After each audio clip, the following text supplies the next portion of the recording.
नमस्कार, कसे आहात सगळे. आज मी गेले होते कॉलेजला खूप दिवसानंतर. जेव्हापासून माझी प्रेग्नन्सी राहिली तेव्हापासून मी बंदच केले होते कॉलेजला जाणं. आज गेले होते कारण आज होती फ्रेशर्स पार्टी. खूप बोर होत होतं घरामध्ये, पण म्हणलं एक दिवस, वर्षाचा शेवटचा दिवस एन्जॉय करून घालवायचा म्हणून गेले होते. जो निर्णय माझा खूप चांगला ठरला आणि माझा वर्षाचा शेवटचा दिवस हा खूप खूप सुंदर गेला होता.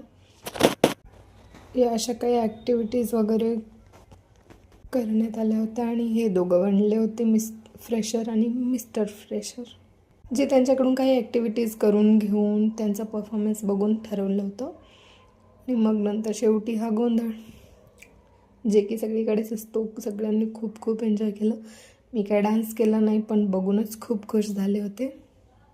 कारण मी आज बऱ्याच दिवसानंतर माझ्या सर्व मैत्रिणींना भेटले होते. सगळे असं मस्त तयार होऊन आले होते, त्यामुळेच खूप भारी वाटलं मला. आणि एक गोष्ट सांगू का, सगळे मला एवढे छान ट्रीट करत होते.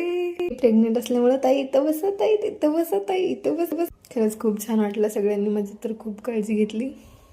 नंतर मी आले घरी. आज 31st असल्यामुळे बनवली होती बिर्याणी. याची जर तुम्हाला रेसिपी पाहिजे असेल तर मला नक्की विचारा. नेक्स्ट टाईम बनवेन तेव्हा सांगेन.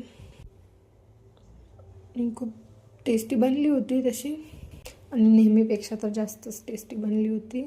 कारण मी गडबडीमध्ये बनवले होते. मला कॉलेजहून यायला खूप उशीर झाला होता, मग पटकन बनवली होती. तरी पण खूप टेस्टी बनली होती. सोबतच चिकन 65 पण बनवले होते.